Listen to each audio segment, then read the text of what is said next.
जय श्री राधे राधे, हर हर महादेव। मित्रों, आज मैं आपको आल्हा और पृथ्वीराज चौहान की आखिरी युद्ध के बारे की जानकारी देने जा रहा हूँ। बुंदेलखंड का वह योद्धा जिसने अपने भाई की मौत का बदला लेने के लिए पृथ्वीराज चौहान को भी हरा दिया।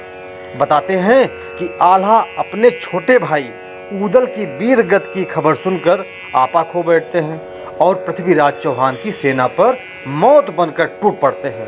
ये भी बताया जाता है कि उस वक्त आल्हा के सामने जो भी आता था वो मारा जाता था।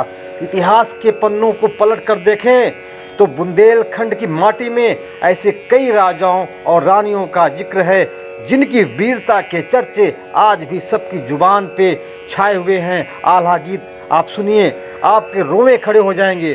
प्राचीन काल के सम्राट अशोक से लेकर मध्य में पृथ्वीराज चौहान, महाराणा प्रताप और आधुनिक इतिहास में रानी लक्ष्मीबाई जैसे वीर पराक्रमी नायकों का इतिहास में सुनहरे अक्षरों में नाम लिखा गया है। बुंदेलखंड की जमी पे ऐसे ही दो वीरों की मैं आपको एक कहानी बताने जा रहा हूँ जो सच है।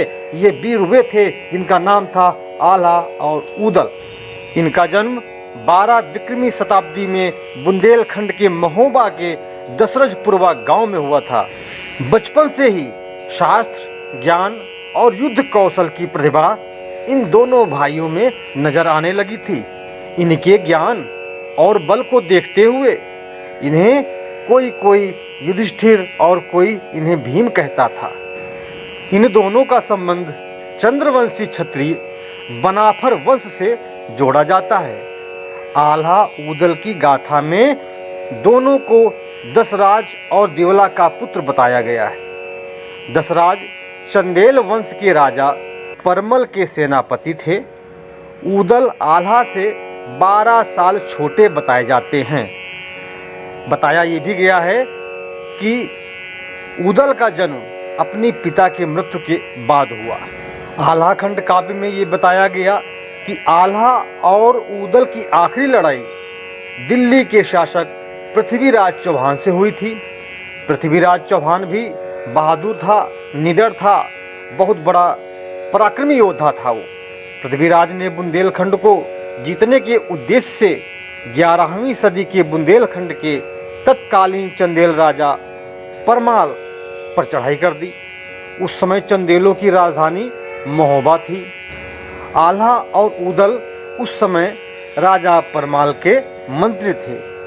इतिहास में ये भी पता चलता है कि पृथ्वीराज चौहान और दोनों भाई आल्हा ऊदल के बीच में बैरागढ़ में भयानक युद्ध हुआ था। इस युद्ध में ऊदल वीरगति को प्राप्त हुए। पृथ्वीराज चौहान के हाथों ऊदल मारा गया। अपने छोटे भाई ऊदल की वीरगति की खबर सुनकर आल्हा बहुत ही क्रोधित हो जाते हैं और वो अपना आपा खो बैठते हैं। पृथ्वीराज चौहान की सेना पर वो मौत बनकर टूट पड़े। इतिहास इस बात का गवाह है। उस वक्त आल्हा के सामने जो भी आया वो मारा गया। लगभग 1 घंटे 1.5 घंटे के भीषण युद्ध के बाद पृथ्वीराज चौहान और आल्हा आमने सामने होते हैं। दोनों में युद्ध होता है। पृथ्वीराज चौहान बुरी तरह घायल हो जाते हैं। आल्हा ने अपने भाई ऊदल की मौत का बदला पृथ्वीराज चौहान को पराजित करके लिया। बताया गया कि आल्हा ने अपने गुरु गोरखनाथ के कहने पर पृथ्वीराज चौहान को जीवन दान दिया था। यह युद्ध आल्हा के जीवन का आखिरी युद्ध बताया गया। इसके बाद आल्हा ने संन्यास ले लिया। माता शारदा माँ की भक्ति में वो भक्तिलीन हो गए। ये आल्हा का आखिरी युद्ध बताया गया। इस युद्ध के बाद ही आल्हा ने संन्यास लिया। आल्हा बचपन से ही देवी माँ के परम भक्त थे।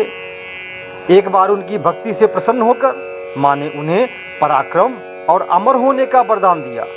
आल्हा और ऊदल की गाथा में इन दोनों भाइयों के स्नेह की कहानी का जिक्र किया जाता है। दोनों के बीच इतना प्यार है, स्नेह था कि जब भी एक भाई मुसीबत में पड़ता था दूसरा भाई उसकी ढाल बनकर सामने खड़ा हो जाता था। आल्हा भी चंदेल वंश के शासनकाल में सेनापति बने। आल्हा का छोटा भाई उदल वीरता के मामले में आल्हा से एक कदम आगे ही था। उस दौर के एक कवि याग्निक हुआ करते थे। उन्होंने अपनी एक कविता आल्हा खंड में इनकी वीरता के सारे किस्से और उनकी 52 लड़ाइयों का जिक्र किया है। पृथ्वीराज चौहान और आल्हा के बीच ये आखिरी युद्ध हुआ। इस युद्ध के बाद शारदा के मंदिर में जाकर उन्होंने पूजा की।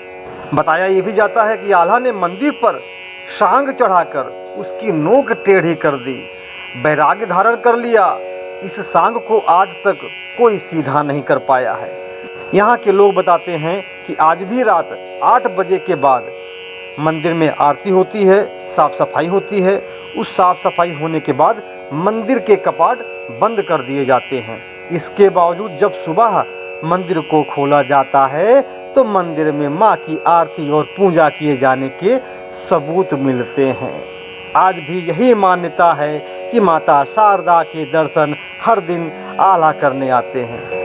वहाँ के लोग ये भी बताते हैं कि आज भी आल्हा माँ शारदा के दर्शन करने के लिए प्रतिदिन आते हैं और सबसे पहले वही दर्शन करते हैं, क्योंकि उन्हें अमर होने का वरदान मिला था। इसलिए बुंदेलखंड के कुछ लोग आज भी मानते हैं कि आल्हा जिंदा है और वो माँ शारदा के दर्शन करने प्रतिदिन आते हैं। सबसे पहले माँ शारदा के दर्शन आल्हा ही करते हैं। तो दोस्तों, ये मेरे द्वारा दी गई जानकारी आपको कैसी लगी कमेंट बॉक्स में अवश्य बताएं। धन्यवाद मित्रों।